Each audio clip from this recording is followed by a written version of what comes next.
This Christmas season, I didn't just decorate with garland, but I used it to tell a story. Each garland was created to set a mood and set a narrative for the room.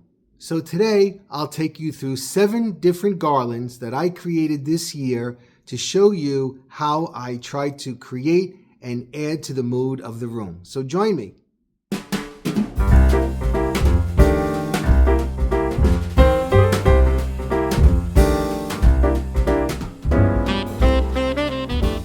Hey everybody, Joe here. Thanks so much for stopping by today in our Christmas 2025 series, 'Twas the Night Before Christmas. And today, I just want to go over some of the garlands that I created this year by hand to show you how I use garland to add to a story, tell a story, and set the mood for the room. As you can see right behind me here, I'm in the foyer and the entrance. And here I had to create a garland that was very festive, but yet lent to the idea of 'twas the night before Christmas. So in the foyer, I wanted to create a very lush and over-the-top kind of garland to give that instant feeling of the festive nature of Christmas and also the festive nature of the poem, 'Twas the Night Before Christmas. Here on the newel post, I created a spiral of ornaments and garland, but most importantly, if you'll notice, right at the top of the newel post, I set the tone for the room by including the entire poem, 'Twas the Night Before Christmas. And I put this candle right in front of it to give that old-fashioned kind of a feeling that goes along with the poem. So how did I create this, and why did I create this, or what was the meaning behind the creation? I used traditional colors this year, as you can see, red, greens, and golds, because that is the most traditional and most used colors for Christmas season after season after season. So I wanted to use those particular colors. The first thing I did was obviously hang my garland, and then after that I put my lights in, and I added twinkling lights in as well because they give that feeling of wonder and magic that the steady lights just don't give. The next thing I had to do was decide on a design concept. Because we have a big tree in here with many different kinds of ornaments on it, it had to be kind of a consistent design that would not interfere with the tree, but yet coordinate with the tree. So what I did was at each loop, at the top of a loop, I would include larger ornaments of the colors, red, green, and gold. And then I added in picks of red and green and gold. And then I always like to give a little bit of texture and a little bit of, not whimsy, but a little bit of interest by adding in things like these ficus leaves, which I Mod Podged and then heavily glittered to give it that, again, I keep using the word magic, like a magical kind of a feeling, a surreal kind of a feeling, something that you think of, but don't actually always see in reality. So again, with this garland, I heavily layered it with ornaments and picks and ribbons so that it would inspire the people who visit to understand the meaning behind the entire theme of the Christmas decor. Now, directly across from where I was just standing before is another garland, which is still in the same room. And please excuse the glare. I cannot get rid of the glare from that big window. But again, what I did was here, I used a lot of natural elements, pine cones, and the poinsettia that I also had on this side, same coloring, the red and the green and the gold. But I did not make it exactly the same. Here, I decided to give it a more natural, outdoorsy kind of a feeling. I included white branches and cardinals. And if you'll notice, I have cardinals in almost every room, kind of like it's the hidden secret in the room. Where is the cardinal? But you can see what I did here was I added the garland. I made it nice and lush. I don't like it skimpy. It looks cheap when it's skimpy, and it gives it too much of a real feeling. If that sounds weird to you, I don't know. But because again, when it's too just nothingness, it kind of looks too, like you just bought it from a store and you threw it there. And that's not what I'm all about. I'm all about enhancing it and making it look like something that might be in the back of your memory or back of your mind somewhere. So here you see what I did was I added in the same thing. I added in frosty picks. I added in pine cones, the white branches, and the birds. And then over here, to continue with my story, and actually this is the last part of the story, Merry Christmas to all, and to all a good night, for when people are walking out the door. And then the book up there with Santa flying. So once again, I incorporate the idea of the book, the idea of the theme, and yet create something that is intriguing to look at. Because that's the goal. I want people to look and to study it and to wonder why I did what I did. Do they do that? Well, of course, most people don't, but it's there for those that would like to. Here we are in our third type of garland, and as you can see, I created an over-the-top kind of garland in this room. And how I did that was I hung a garland across the front of a board, and then what I did after that was I used branches from an old Christmas tree, which I extended downward in each direction so that I would have a very full, cascading, lush kind of a garland. And then what I did was I wanted to continue the theme so it coordinates with the foyer. I added in the red once again. I added in some poinsettia once again, and I also added in cardinals. But here, the idea in this room is up on the housetop, the coursers, they flew. So now we're talking about the outside of the house. So that's why I decided to add in the snowflakes. As you can see, the large snowflakes. I added in large icicles as well, and I added in frostier kind of elements. Instead of using the natural looking pine cones, I used these silver dipped pine cones as well as silver ribbon. And then you can see I also added in white berries because I wanted to give it a lightness and that feeling, like I said, of being outside.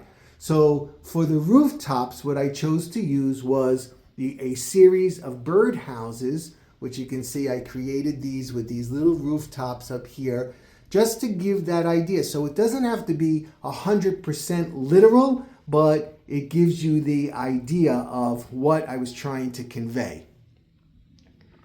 The white Santa once again, and then up around the mirror, you can see I added in some magical elements here, the cardinals up on the branches, and then I added in white tulle here to give it that dreamy kind of snowy night effect, and a couple of trees on each side of the mantle as well, and then loads of red candles, which I don't have on right now, but loads of red candles to give kind of like that romantic glow. So again, this garland tells the story of what I'm trying to convey in here, that outside it was snowing and Santa is coming on his sleigh.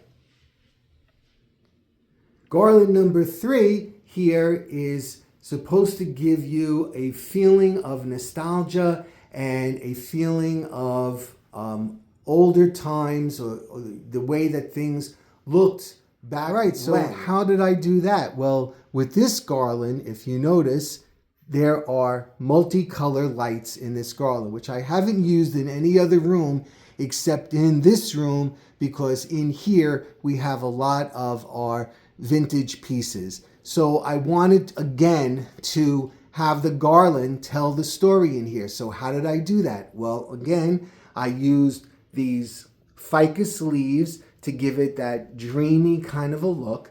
I used the red glistening picks as well, natural pine cones here, not dipped or any kind of a color. And then I decided to use this plaid ribbon, not for Ralph Lauren, plaid, because it gives that classic old retro kind of a feeling that I was trying to tell in this room. And then, not that it's the garland, but it's included in the garland. I included all of those toys up there and the toy train and so on, and the big lights that mimic the C9 lights of, yesteryear, and the red beads as well, because not too many people use beads anymore. This is things from the past. So this garland is built the same way like I built the other ones, the garland first, and then I add in all the picks and the stems and so on. And then I decide what is going to give the idea for the room. How is this garland going to contribute to the narrative of the room? And to be honest with you, I think this is one of the favorite ones that I created this year. I just like looking at it. I like the coloring, and it just gives that old, homey feeling. All right, so this garland is above the nativity. So I wanted to give this a sense of more of a regal kind of a look. And here I chose to use a lot of gold with a touch of red, because I'm carrying that red through every single garland in every single room. So how did I do this one? Well, this one I used a simple garland, and I'm talking about simple. We're talking about Walmart. It used to be $1.98, then $2.98, and now it's $7.98, but it's the same thin garland. And then what I did was I added onto that by using branches from an old Christmas tree. So you can see how much bigger and how much more lush it got, because I definitely didn't want a skimpy little garland up here. Next thing I did was I added in, like every other one, I added in my ribbon, and this one I chose to use more gold. I used this ribbon that has like an antique retro kind of a feeling with the pine cones and the poinsettia on it, as well as the gold ribbon.